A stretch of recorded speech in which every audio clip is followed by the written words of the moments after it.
Blog Talk Radio.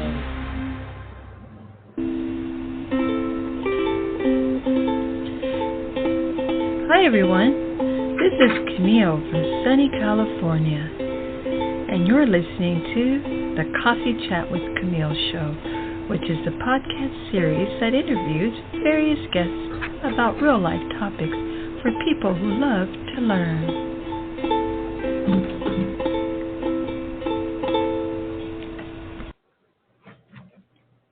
Hi everybody, welcome to Coffee Chat with Camille. We have a wonderful topic. It is, what does it mean to embrace your newfound culture, with Richard Akinyemi. Richard is a Visceral Connections Coach. His inspirational book, Found My People, is a testament to how passionate he is about connecting all who will to the culture in their DNA. He believes that each disconnected African descendant can have a relevant, can have a revelation day that will enrich their lives and be nothing short of transformational. You can go to foundmypeople.com in order to purchase the book. The benefits of reading this inspirational book is to learn the power of knowing your complete identity, reject the lies of yesterday, embrace the greatness in your DNA, get answers to questions like, is there any proof that melanated people are exceptional? Why are we the only group in the USA that has had so many names to describe us? Negro, colored, black, African American, and now BIPOC. Okay, so let's get Richard in the studio. I'm so excited to believe he's here. So let's see here. There we are. Hello, Richard. Hello. Hi, welcome. Thank you so much. Hope you do. Yes, Richard, you just sound like a little bit far away, and there's a little static, that's all. Okay, how about now? Is this better? Yes, perfect, yes. Okay, so I'm so thankful to have you here, and this is a very interesting topic, and looks like a wonderful book that you've authored. We're right now just going to go ahead and get into the interview so that the audience can get to know you better and know what your message is. So right. how did you overcome life-threatening health issues? Okay, this one is near and dear to my heart. Whenever you get your blood work done, the little area called creatine is the one that tells you how your liver is doing. And so it should be 1.4 or less. In January of 2019, my creatine at my physical was 1.21, so everything's okay there, all ship-shape. But when I went to Nigeria in 2013, you have to have certain travel injections that they recommend, and when I got those, something disagreed with me and actually damaged my kidneys and my liver. And when I got to Nigeria, it manifested, and my creatine went up to 4.94, which medical professionals will tell you is chronic kidney disease stage 4. They will also tell you that chronic kidney disease, when whatever level it gets to, they say you can't reverse back, but you can, if you do the right things, you can maintain, but you just can't reverse back. And so if we go back to 2016, God had actually given me a prophetic word about strengthening my body in the physical and in the supernatural. And so when I got the diagnosis and prognosis about chronic kidney disease stage 4, and that the doctor was saying I would have to be on dialysis for the rest of my life, and I basically, after I listened to her, I said, that's not going to happen. I'm going to make a miraculous recovery. And she said, well, why do you say that? I said, well, because God gave me a prophetic word 3 years ago that he was going to strengthen me, and that the things that he had put in me were not just for my town and not just for my state. And he literally said, get ready to travel because you're going to be internationally known. And I said, how can that be if I have to have dialysis? So I said, God is going to heal me. I said, he knew that this was going to happen when he told me that. And I can tell you, and I tell people when they see me, I said, if you've never seen a miracle, all you have to do is look at me, because I would literally be dead if it wasn't for my faith in God, because not only was it chronic kidney disease stage 4, but my body also had sepsis, which, as you probably know, can kill people.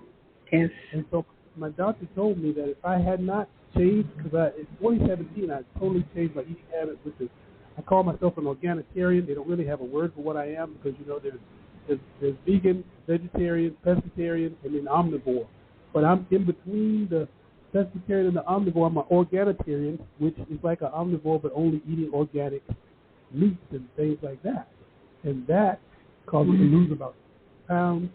It's made me stronger. And my doctor told me, he said, if it had not been for that change, he said, I really believe you would have died from all of this that you went through. But I told that doctor in Nigeria, I said, I'm going to make a miraculous recovery. 5 days, I'm going to walk out of here. My creatinine is going to be back to 1.21. So 2 of the 3 things happened. I basically did make a miraculous recovery. I did walk out of there, but my creatinine was not back down to 1.31. However, it had gone from 4.94 down to 3.4. So in other words, it dropped 1.5, and my doctor told me that in itself was remarkable. And I even have the medical records to prove what I'm saying. She put in the medical records that I made a remarkable recovery. And so it's taken it's taken these years, 4 years now, but it took 3 years for it to get back down to where it's back to normal. So I can say by the grace of God, what medical science said was impossible happened to me. I am a living, breathing, walking example of the miracle power of God. Yes, yes. Thank you so much. And then, do you believe a person's faith can make a difference in their life? Oh, no doubt. Sometimes I taught a church years ago. I taught Sunday school for teenagers. And one of the things I told them, because they're on their phone all the time, I said, take your phones out. I said, I want you to put in your contacts a category that says master key verses.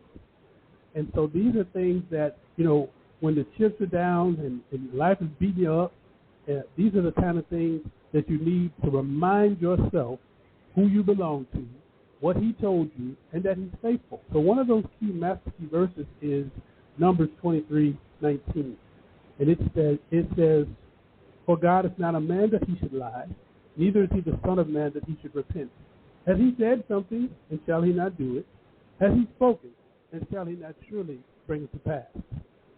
And another one is in Philippians chapter 4, which tells us to be anxious for nothing, but in all things, with specific requests and thanksgiving, let your requests be made known to God in this manner, and his peace, which surpasses all understanding, will guard your hearts and minds. And then after you've given it to him, then he says, now think on things that are true, noble, right, pure, lovely, admirable, excellent, and praiseworthy. And those 2 verses are some of my master key verses, some of the valleys of life that I've gone through. Those 2 key verses, believing that God, he doesn't lie, I can trust him, has made the difference, all the difference in my life. So your faith can definitely, the devil will try to come after your faith, but your faith can definitely make a difference. Understand that God loves us with an everlasting love, and it just really, it'll pull you through. It will pull you through. So my answer is absolutely 100 resounding yes. Yes, yes. And then how has learning about your roots enriched your mental state in life? Oh, my goodness. Being an African American and growing up with all these different names, Black, Negro, now it's BIPOC. I don't know. You probably know the new term is BIPOC, Black, Indigenous, People of Color. That's the new chair they want us to sit in now. It's like musical names of Black people in America, right? But that the fact that I learned and connected to my roots I once I learned what I was, that I, on my mother's side, I am on Ghanaian Fanti. On my father's side, I am Nigerian, Igbo, and Yoruba. And so I started to learn about these cultures. And I learned that the Nigerians and other Africans are the most educated people in America. I didn't know that before I got to my roots. And that they are, as far as earning potential, the most successful group that has ever set foot, not just of immigrants, but including Caucasian people. And this is something that we don't hear. We've been told this narrative that that black is negative and we are second class and things like that, and all these things that in the past they said, well, if you're black, you couldn't do this. You couldn't lead a corporation. You couldn't be a quarterback on a football team, and all of these lies. And that's one of the reasons why you see that term reject the lies. They're nothing but lies, because the fact is we're exceptional. So connecting to my roots helped me to understand this basic truth that I'm about to reveal. Number one, who are the most imitated people on the planet? All melanated people know it's us, whether it's African Americans, Afro-Brazilians, Africans, Afro-Caribbeans, wherever they are, whatever group I have a name, if they're melanated, dark-skinned melanated, they are copies. Why? Because of the richness of our culture. Even the African American culture, being disconnected from the tribes in our DNA. We still have one of the richest cultures in the world because it's copied all over the place. So anyone that copies you is saying, hey, I like what you do. Nobody copies what they don't like. So the fact that they copy you means that you're exceptional. But if you have had a 500-year negative history that everybody knows, a stereotype and a lie told about you perpetually and consistently, but they still copy off of you, then that means you are super exceptional. So I tell people, we are super exceptional. Don't listen to what they say. Watch what they do. We are super exceptional, and we need to understand. Yes. Excellent. What is the significance of connecting to your ancestral roots? The significance, this is the analogy I like to use for that. We all have looked up and seen the beautiful full moon. It's just beautiful, okay? But one of the things I realized that is when we see what we call the full moon, it's really only half the moon, the half that the sun is shining on. That full moon that we're looking at is only half of the moon. There's another side just as big, that's dark, that we don't see. I said, what a perfect analogy for African Americans. We have our rich African American culture, which is like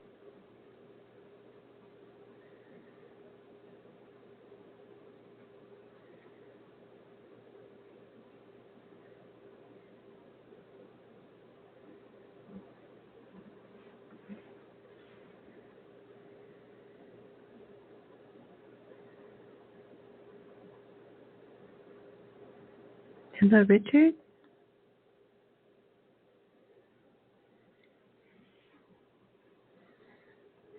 Let's see here. Something happened. I'm just not sure what. He's right here.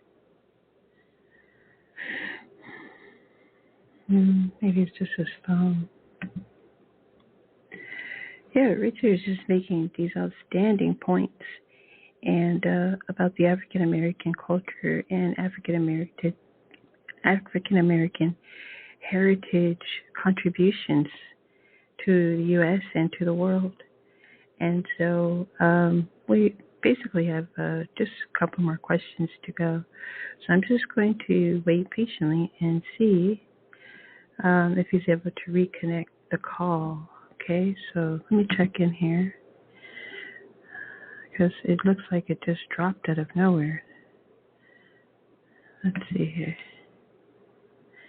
I go here in the hold, the waiting room.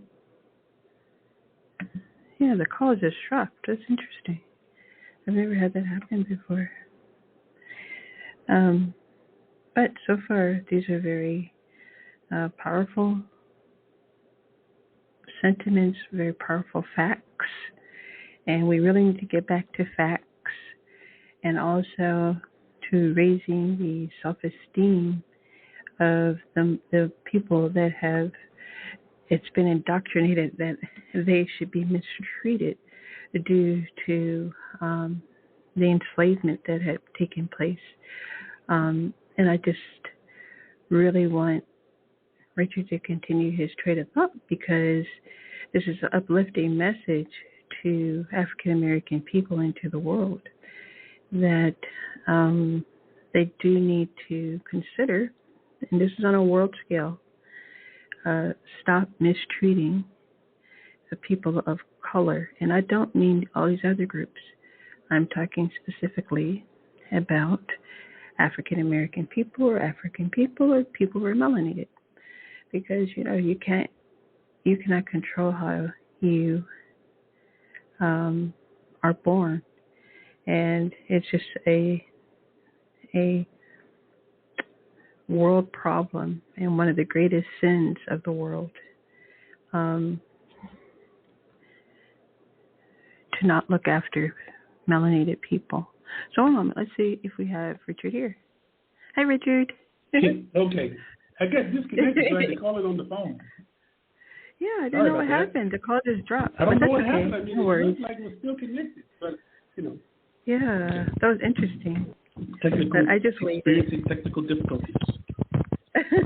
Yes. So we were on what is the significance of connecting to your ancestral roots. Okay. The significance is when I look at when I found out that I was Fanti tribe of Ghana on my mother's side and Igbo and Yoruba on my father's side, it actually helped me to be able to start connecting to those cultures. There are some DNA tests that just tell you the percentage. I just saw on Instagram where Shannon Sharp, the wide receiver and commentator, the former wide receiver and now commentator, said that his test showed him 90% Nigerian. And it's great that he knows that he's probably mostly Nigerian, but the only problem with that kind of test is there's like over 300 tribes in Nigeria, and each one has their own different distinct culture.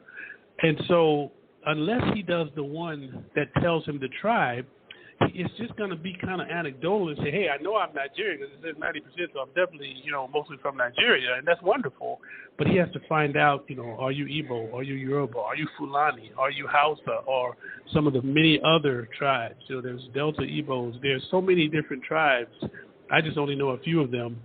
And that actually allows you to connect to the culture. And connected to the culture, it can enrich your life in so many ways. Some of the cultural practices, like the Yoruba naming ceremony, that builds confidence in the child, because every family that is at that child's naming ceremony, they will give that child a name that family will call that child. But no matter what the parents call that child, the name that the other families give the child is what they will call that child all their life. So it's kind of like each family has like a part of ownership in that child, and it builds great confidence. And that's one of the reasons why you see such confidence in so many Nigerian people, because they have this atmosphere of you are able to do anything. And they really do have that. And just imagine being raised up in that kind of rich environment. That's part of the culture that they have. That's what I connected to when I learned my cultural connection. Hey, thank you. That was excellent. And then what next steps should one take after learning their DNA connections?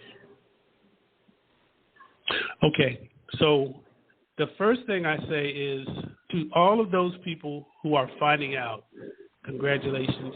I'm excited for you, and I'm genuinely excited for every person that takes this journey to find out, because as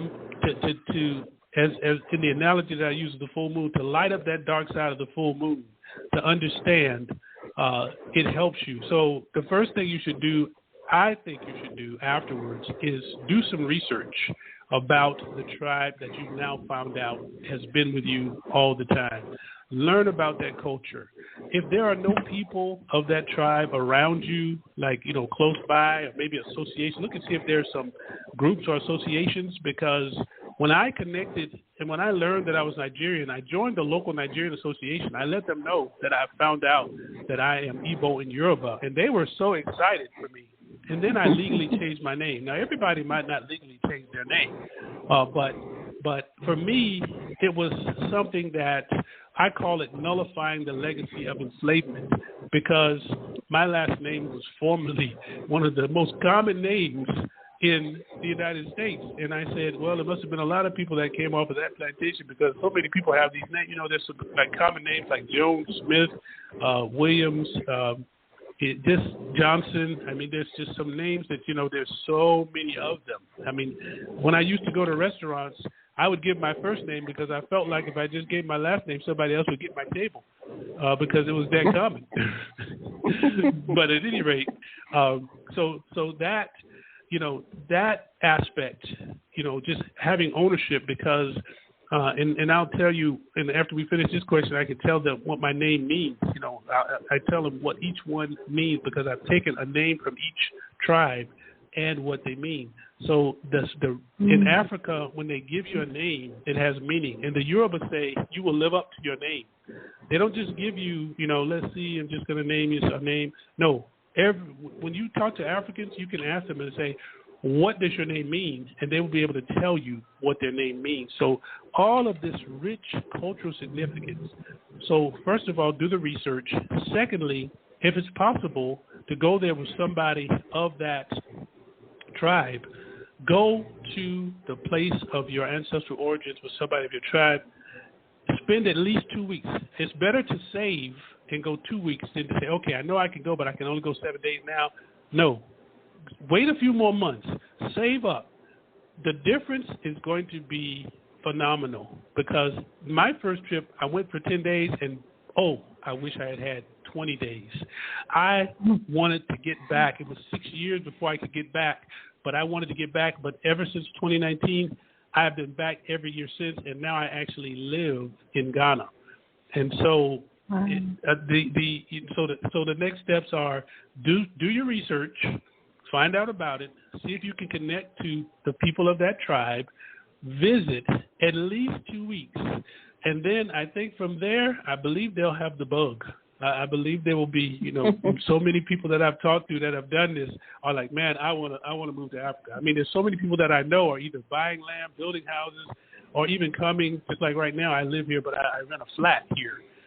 But it's just, it's almost hard to describe how it can enrich your life.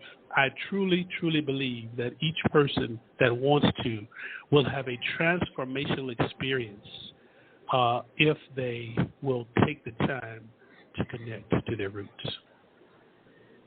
Excellent. Thank you so very much. That was powerful.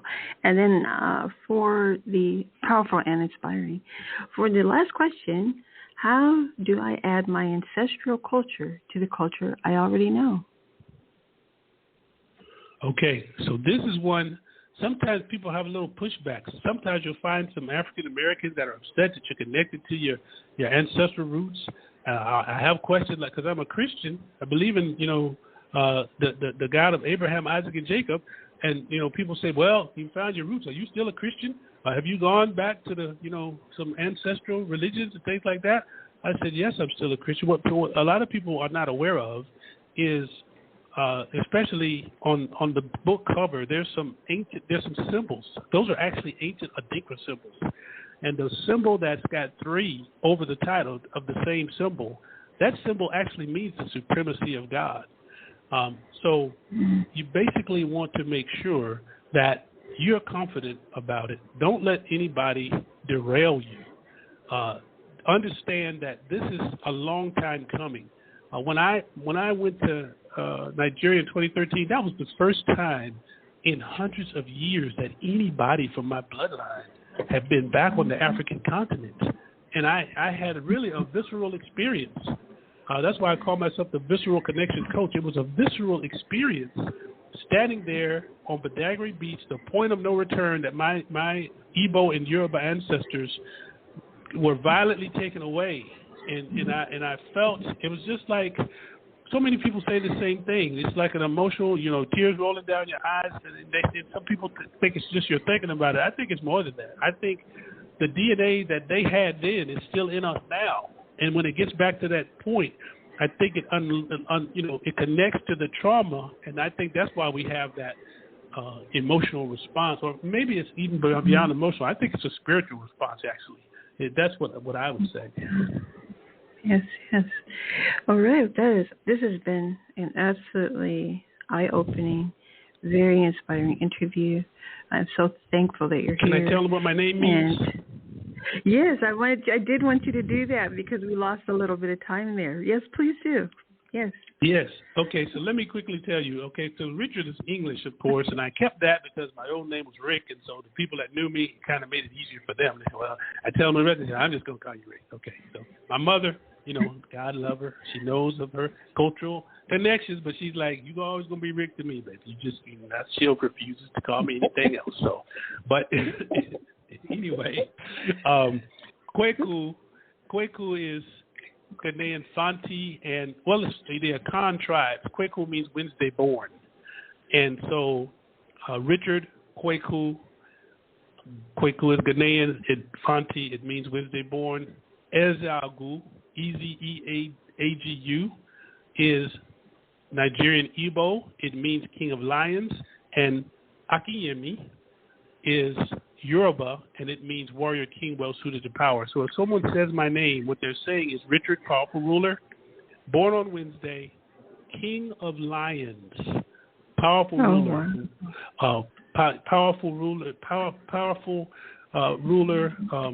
well acquainted to power. Excellent. Oh, that is just magnificent. Absolutely magnificent. Beautiful name. And so, Richard, you're welcome. Could you please just let me know what your favorite, let me in the audience know, please, what your favorite coffee and or hot beverage is? My favorite hot beverage is green tea. I'm going to have to give you two: green tea and elderberry tea. Both of them extremely good for you, especially with lemon and ginger and honey. Lemon, ginger, honey. Got it. Thank you so very much for your input there. And again, I appreciate you. I am so thankful that you came on and spread this wonderful wisdom. Thank you for inviting me. To share it. You're welcome. Such a pleasure. And I'm just looking forward to people listening to this wonderful, powerful message about finding out about their ancestry and the importance of it to, and also just the cultural heritage contributions that African Americans have made. So at any rate, I want to thank you. So many. I know, right? So I just really want to thank you, and bye for now. Thank you so much. Bye-bye. You're welcome. Bye-bye.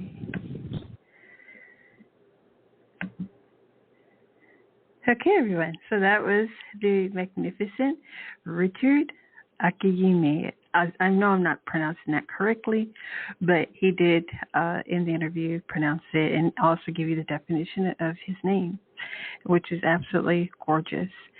What does it mean to embrace your newfound culture? Okay, that is the name of this episode. You will be able to listen to it on all streaming platforms. I'm having a little hiccup with the Spotify, but hopefully we'll get that figured out, okay? And then you can find a copy on coffeechatwithcamille.com, okay? All right, thank you guys all for listening. I appreciate you. Thank you so much, Richard. It was such a pleasure. Bye for now, everyone.